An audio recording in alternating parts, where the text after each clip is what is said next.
ചൂടാ ഇവിടെ. തെക്കേ മുറി AC ആണെന്നാ ഇവിടെ എല്ലാരും പറയാറ്. ഈ ജനലൊക്കെ തുറന്നിട്ടാ ഇവിടെ എന്ത് കാറ്റാണെന്നറിയോ? പക്ഷേ ഇന്ന് തുറന്നിടാൻ പറ്റുമോ? എനിക്ക് ഇവിടെ എന്നിട്ട് ശ്വാസം മുട്ടുന്നു. ഈ ജനാലെല്ലാം അടച്ചു പൂട്ടിയിട്ട് എനിക്ക് ഉറങ്ങാൻ പറ്റുമല്ല.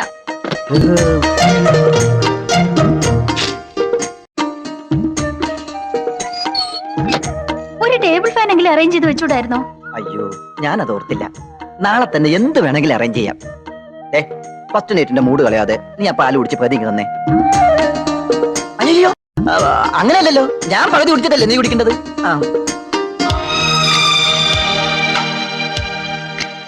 ഈ ലോകത്തിലെ ഏറ്റവും വലിയ ഭാഗ്യവാൻ ഞാനായതുപോലൊരു തോന്നൽ. എന്നെ കെട്ടിയതുകൊണ്ടാണോ? തന്റെ വീട്ടിൽ കുറച്ചു ദിവസം കഴിയാൻ എനിക്ക് കൊതിയാവുകയാണോ? നമുക്ക് നാളെ തന്നെ അങ്ങോട്ട് പോയാലോ? ആ കൊച്ചു വീട്ടിലോ? ഇവിടെയാണെങ്കിൽ എന്തൊരു സൗകര്യ. എനിക്ക് ഇവിടുന്ന് പോണോന്നേ ഇല്ല. നമ്മള് രണ്ടുപേരും മുഖത്തോട് മുഖം നോക്കിയിരുന്നാൽ എന്ത് രസമാണോ ഉള്ളത്. തന്റെ വീട്ടിലാണെങ്കിൽ എത്ര അംഗങ്ങളാ, തമാശയും പൊട്ടിച്ചിരിയും ബഹളവും. അച്ഛനും അമ്മയും ഒരുപാട് മക്കളും ഒക്കെ ഉള്ള ഒരു വലിയ കുടുംബം എനിക്ക് ഒത്തിരി ഇഷ്ടാ. എന്തു പറ്റി? തണുക്കുന്നുണ്ടോ? ഞാൻ AC ഓഫാക്കാം. വേണ്ട, ACയുടെ തണുപ്പ് എനിക്ക് ഇഷ്ടാ. ശേഖരേട്ടാ, എന്താ? കല്യാണത്തിന് വന്ന് പലരും ചോദിക്കുക. എന്താ ചോദിച്ചത്? ശേഖരേട്ടന് എത്ര രൂപയുടെ സ്വത്തുണ്ടെന്ന്. സ്വത്തോ? ഇനി ആരെങ്കിലും ചോദിച്ചാ അവരോട് ഗമയ്ക്ക് പറയാനാ. സ്വത്തിന്റെ കണക്കൊക്കെ ഞാൻ അവരെ വിശദമായിട്ട് പിന്നീട് ബോധ്യപ്പെടുത്തിക്കൊള്ളാം. നീഞ്ഞു വന്നേ.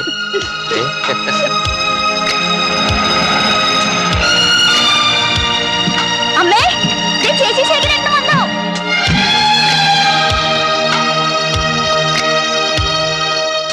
ചേച്ചി, രാവിലെ എല്ലാരും ഒന്ന് കാണണമെന്ന് തോന്നി, ഞങ്ങളിഞ്ഞു പോന്നു. അതിനെന്താ, നിങ്ങൾക്ക് എപ്പ വേണമെങ്കിലും വരാലോ. അയ്യോ ചേച്ചി, അടിപൊളി സാരിയാണല്ലോ. നീ തുടക്കല്ലേ? സാധാരണ കെട്ടിച്ചു വിട്ട മൂന്നാം പക്കം ആരെങ്കിലും ചെന്ന് വിരുന്നിന് കൂട്ടിക്കൊണ്ട് വരിക പതിവ്. അല്ലാതെ പിറ്റേ ദിവസം നേരം പുലരും മുമ്പ് അച്ചുവീട് അന്വേഷിച്ചു വരുന്ന ആണുങ്ങളെ ഞാൻ കണ്ടിട്ടില്ല. അച്ചു വീട് വിരുന്ന്, നീ ആരുടെ കാര്യം പറയുന്നത്? എന്താ രണ്ടുപേരും കൂടി മുറിക്കാത്തൊരു സംസാരം? നീ എന്താ, നീ മാത്രമല്ലോ? ഞാൻ മാത്രല്ല, ചേട്ടനുണ്ട്. ഞങ്ങക്ക് രാവിലെ ഇങ്ങോട്ട് പോരണമെന്ന് തോന്നി. ഞങ്ങളുടെ നാട്ടു നടപ്പനുസരിച്ച് കൂട്ടിക്കൊണ്ടു പോകാൻ വീട്ടിൽ നിന്ന് ബന്ധുക്കൾ ആരെങ്കിലും വരും, എന്നിട്ടേ ചെല്ലൂ. ഞങ്ങൾ അതൊന്നും നോക്കില്ല. സ്വന്തം വീട്ടിൽ വരുന്നതിന് എന്ത് നാട്ടു നടപ്പ് നോക്കാനാ? എന്താ ഇന്നലെ ഉറങ്ങിയില്ലേ? ഓ, നിങ്ങളൊക്കെ ഇവിടെ എങ്ങനെയാ കഴിഞ്ഞുകൂടണേ? കാറ്റും വെളിച്ചവും കടക്കാത്ത ഈ കുടിസ് റൂമില് ഞാൻ ഒരുപോലെ കണ്ണടച്ചിട്ടില്ല. ഞാനും. എന്താ ഈ ACയുടെ തണുപ്പ്? സത്യത്തിൽ ജലദോഷം പിടിച്ചു. അത് AC റൂമിൽ താമസിച്ച് പരിചയമില്ലാഞ്ഞിട്ടാ. ആഹാ, രണ്ടുപേരും കൂടി സംസാരിച്ചോണ്ട് നിൽക്കുക. കാപ്പി എടുത്ത് വെച്ചിട്ടുണ്ട്, വാ. ആ ചേട്ടത്തി ചെല്ല്, ഞാൻ സാറിനെ വിളിക്കാം. സാറോ? ഞാനത് ഓർത്തില്ല. എല്ലാരും പുള്ളിക്കാരനെ അങ്ങനെയാ വിളിക്കാറ്. പ്രഭാവതി വിളിച്ചത് ആ പഴയ സ്റ്റെനയാണെന്നുള്ള ഓർമ്മയില്ല അല്ലേ? ഭാര്യയാണെന്ന് എപ്പോഴും വിശ്വസിക്കാൻ പറ്റണില്ല. പ്രേമനെന്തേ? നിന്റെ പ്രേമനും ഇവളുടെ സാറും ഒക്കെ അവിടെ ഉണ്ട്. രണ്ട് പെണ്ണുങ്ങൾ കൂടിയാ പിന്നെ സംസാരിക്കാൻ ഉള്ളി പൊളിക്കുന്ന കാര്യം മതി. എന്താ രണ്ടുപേരും? ഒന്നുമില്ല, എനിക്കറിയാൻ മേലാത്ത കുറെ കാര്യങ്ങള് ചേട്ടത്തി ഓർമ്മപ്പെടുത്തുകയായിരുന്നു. ഈ ചേട്ടത്തി എന്ന വിളി ഒന്ന് ഒഴിവാക്കാവോ? പ്രഭയേക്കാൾ പ്രായക്കൂടുതലൊന്നും എനിക്കില്ല. നാട്ടു നടപ്പനുസരിച്ച് ചേട്ടന്റെ ഭാര്യയെ ചേട്ടത്തി എന്നാ വിളിക്കാറ്. ഇഡലിയോ? ഇതെനിക്കിഷ്ടമല്ല. ബ്രേക്ക്ഫാസ്റ്റും ബ്രെഡ് ടോസ്റ്റും പുൾസയും എനിക്ക് നിർബന്ധ. മോളത് നേരത്തെ പറഞ്ഞിരുന്നെങ്കിൽ അതും കൂടി കരുതിയെന്നെ. എനിക്കും രാവിലെ ഇഡ്ഡലി ഇഷ്ടമല്ല.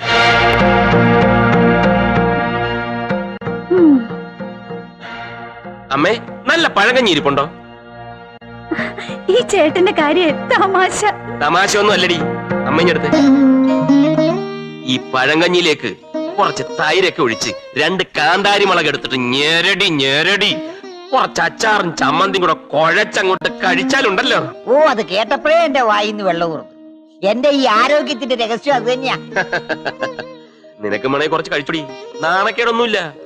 പിന്നെ നമ്മളാരും അമേരിക്കയിലൊന്നും അല്ലല്ലോ ജനിച്ചു വളർന്നത്.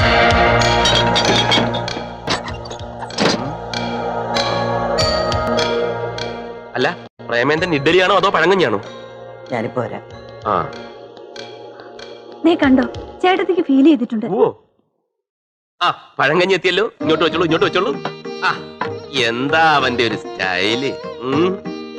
അയാളെ പഴങ്ങഞ്ഞു കുടിച്ചിട്ടായിരിക്കും വളർന്നത്. ഞാൻ അങ്ങനെയല്ല, നല്ല ഭക്ഷണം കഴിച്ചു തന്നെയാ. നീ ഒന്ന് പതുക്കെ പറ. ദേ, എനിക്കാരും പേടിക്കേണ്ട കാര്യമില്ല. ആ പഴങ്ങഞ്ഞു കൂടി എന്റെ പത്രാസ് കണ്ട് പ്രേമൻ എന്തിനാ ഓച്ചാനിച്ച് നിന്നത്? അയാളുടെ കാശ് കണ്ടിട്ടാ? അതിനേക്കാ പണം എന്റെ വീട്ടിലുണ്ട്. ഈ നിമിഷം ഞാൻ ഇവിടെ ഇറങ്ങേണ്ടതായിരുന്നു. കെട്ടിയതിന്റെ പിറ്റേന്ന് കെട്ടിയോള് പിണങ്ങി പോയെന്ന് നാട്ടുകാരെ കൊണ്ട് പറയിപ്പിക്കണ്ടെന്ന് കരുതിയിട്ടാ. ഓർക്കാഞ്ഞിട്ടല്ലമ്മേ, കല്യാണത്തിന് കാശ് കുറെ ചെലവായി, അമ്മ പാപ്പരടിച്ചിരിക്കണമെന്നൊക്കെ അറിയാം. എന്നാലും അമ്മയുടെ കയ്യിൽ ഒരു 100 രൂപ കാണാതിരിക്കില്ല. കടായിട്ട് മതി, ഞാൻ തിരിച്ചു തരാവുന്നേ. നാണമില്ലേ നിനക്ക് കാശ് കടം ചോദിക്കാൻ? വട്ടച്ചില വെച്ചിട്ട് കൂടുന്നുണ്ട്. ആ, പെൻഷൻ കിട്ടട്ടെ, തരാം. എങ്കിൽ പിന്നെ വേറെ എവിടെയെങ്കിലും കിട്ടുമെന്ന് നോക്കാം. ശ്രമിക്കണം. 1-2 തവണ ജോലിക്ക് ശ്രമിച്ച് കിട്ടിയില്ലെന്ന് കരുതി നിരാശനാവരുത്. പരിശ്രമം ചെയ്യുകിൽ എന്തിനേയും കരസ്ഥമാക്കാൻ കഴിവുള്ളവണ്ണം ദീർഘങ്ങളാം കരങ്ങളെ നൽകി മനുഷ്യനെ പാരിലേക്ക് അയച്ചത് ഈശ്വരൻ. കേട്ടിട്ടില്ലേ? പല വാതിലുകൾ മുട്ടുമ്പോൾ ഏതെങ്കിലും ഒന്ന് തുറക്കാതിരിക്കില്ല. Try again. അത്യാവശ്യം വട്ടച്ചെലവിന് ഇത് കയ്യിലിരിക്കട്ടെ. ഏയ് വേണ്ട. അതിനെന്താ, എന്നെ ഒരു അന്യനായിട്ടാ കരുതിയത്? വെച്ചോളൂ.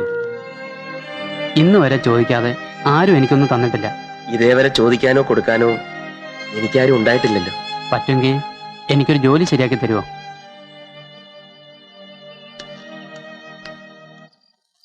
നമ്മുടെ ഓഫീസില് ഒരു അക്കൗണ്ടന്റിന്റെ പോസ്റ്റ് ഒഴിവുണ്ട്. അത് ബാലേന്ദ്രന് കൊടുത്താലോ? ഏത് ബാലേന്ദ്രൻ? നിന്റെ ബ്രദർ. അത് ശരിയാവില്ല. എന്താ? അതെ, ഈ സ്വന്തക്കാരെയും ബന്ധുക്കാരെയും അവനവന്റെ സ്ഥാപനത്തിൽ നിയമിച്ച പ്രോബ്ലം ആകും. എന്ത് പ്രോബ്ലം? 10-20 എടുത്ത് ചോദിക്കാൻ പറ്റുമോ? 10-20 എടുത്താ എന്തിനാ ചോദിക്കുന്നത്? പോട്ടെ എന്ന് വിചാരിക്കണം. 20,000-30,000 ആയാലോ? അത് പ്രോബ്ലം ആവും. അതാ ഞാൻ പറഞ്ഞത്. പിന്നെ ഒരു കാര്യം, സ്വന്തക്കാരായാലും വീട്ടുകാരായാലും നിർത്തേണ്ടടുത്ത് നിർത്തിയാലേ ശേഖരേട്ടന് റെസ്പെക്ട് കിട്ടൂ.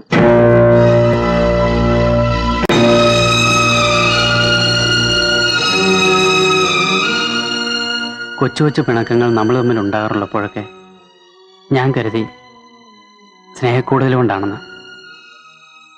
അതൊക്കെ മനസ്സിൽ കൂട്ടിവെച്ച് പക തീർക്കുകയാണല്ലേ.